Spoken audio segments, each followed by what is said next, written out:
Okay, so our first topic will be about Ohm's law. This is basic to every electrical engineering student. Several books explains it differently, no?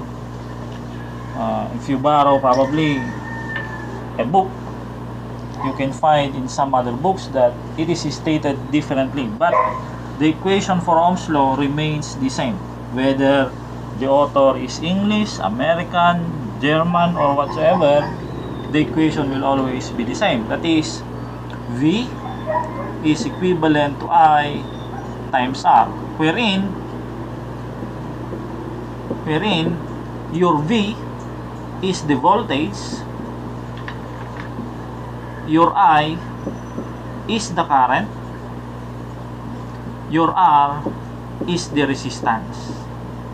In terms of SI unit, your voltage is expressed in terms of volts, your current is in terms of amperes, your resistance is in terms of ohms. Your voltage is expressed in terms of volts, and this is always abbreviated by letter V. Your amperes is expressed in terms of capital letter A, and your ohms is represented by the Greek letter ohms. Okay? If we will try to illustrate how your V, I, and R are related, okay, let us take a look with respect to a round cylindrical conductor. Okay, supposing that we have here a conductor wherein the cross section is circular, and you imagine that the ends of this wire is connected across a voltage source. Let us say that the voltage source is given by V. Okay, current will flow from your positive, and it will terminate, it will end up into your negative terminal. So your current will be from negative to positive. It will enter into this element, that is the flow of current. It will go out in the other end. Your current flow should be perpendicular to the cross-sectional area. Okay, and the voltage that will exist between the ends of the wire is called your V. The other term for your voltage is electric potential. Okay, so this is your electric potential. The other term for this is voltage, and the last one is potential difference.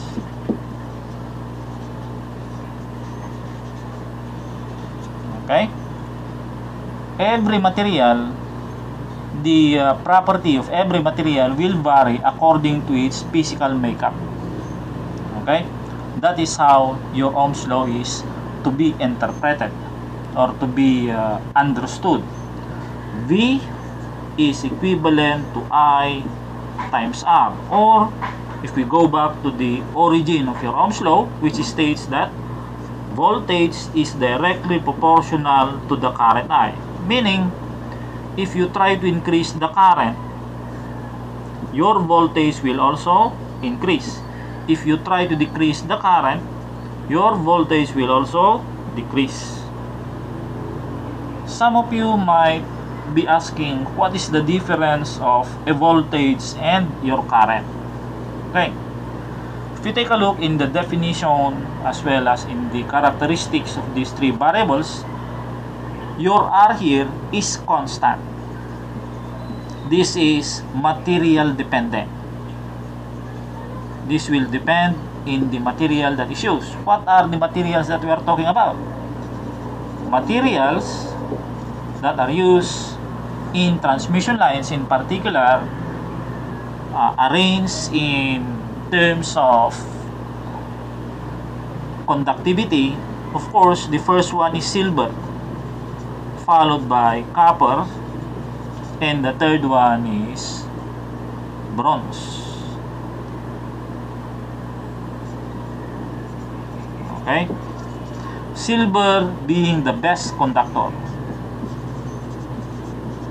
Okay, Hindi pala bronze yung pangatlo, no? I think this is aluminum. Followed by silver, this is number 1. Followed by copper, and the third one is aluminum. However, in most of the cases, it is copper and aluminum that are being utilized in the use of transmission lines. Okay? In GCP, LUECO, and LUELCO uses copper and aluminum. Hard copper, aluminum is they are using your ACSR. What is ACSR? ACSR is a conductor material that stands for aluminum conductor steel reinforced, which is actually a combination of aluminum reinforced by steel, usually expressed in stranded conductors. Yan. The center core is made of steel, while within its periphery is for aluminum. Okay? This is for the materials. Ngayon, if you want to increase the voltage, what will you do is for you to increase the current. However, sometimes that is not possible. So if you want to increase the voltage, what you will do is you take a look in the second parameter, which is your resistance. If you want to increase the voltage, usually ang ginagawa rito is you are going to decrease the resistance. Okay, and this can be addressed by making use of a bigger size of a conductor. You increase the size of your conductor into a larger diameter. If you want to decrease the voltage, you are going to increase your resistance, decreasing your diameter in return. Meaning, your Ohm's law can also be used to estimate the potential difference between 2 points. Okay? That is the use of your Ohm's law. Ohm's law has many uses. This is not only confined to direct current, not only confined to alternating current, but this is confined also as well to transmission and distribution systems. Okay? So we can now proceed to our example. First example.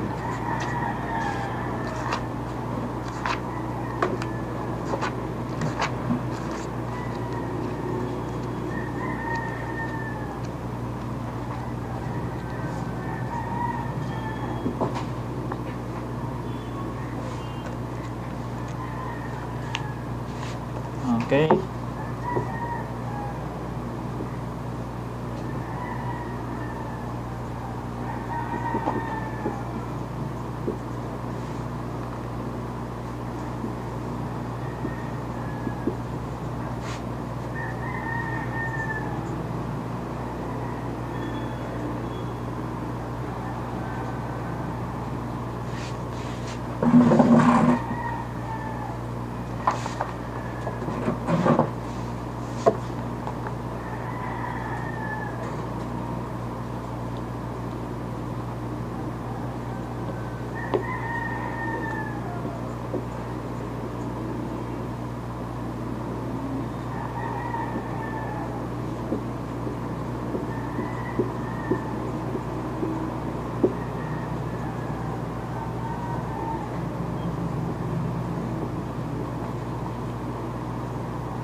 Okay, this is our first example under Ohm's law. You may find the same example in the electric circuit analysis by Johnny Tan. Ito yung libro. Okay? So let us try to read your problem. Two resistors in series draw 4 amperes from a 28 volt source. If the value of the second resistor is doubled, the current drops to 1 ampere. Find their resistance. So let us try to draw the equivalent circuit of the first sentence. So you are given here two resistors in series. Yeah. So this one is your R1 and your R2. The two resistors will remain unknown since that is the requirement. That is your R1 and R2. This is connected across a voltage source. Okay, this is your 28 volts. And it will draw a current that is equivalent to 4 amperes. Okay, next. If the value of the second resistor is doubled, the current drops to 1 ampere, meaning the two resistors are still in series. Yan.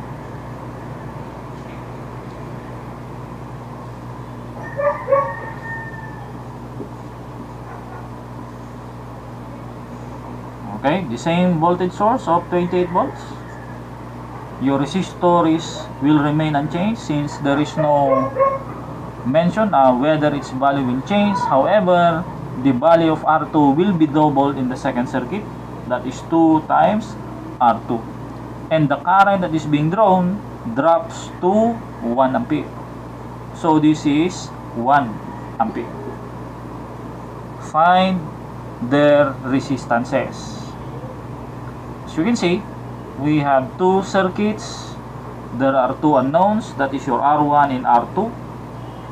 So the number of unknowns, according to the principles in algebra, should be equivalent to the number of equations that must be formulated.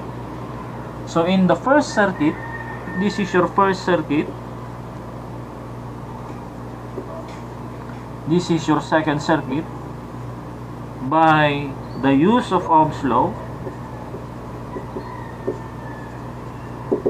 from the first circuit,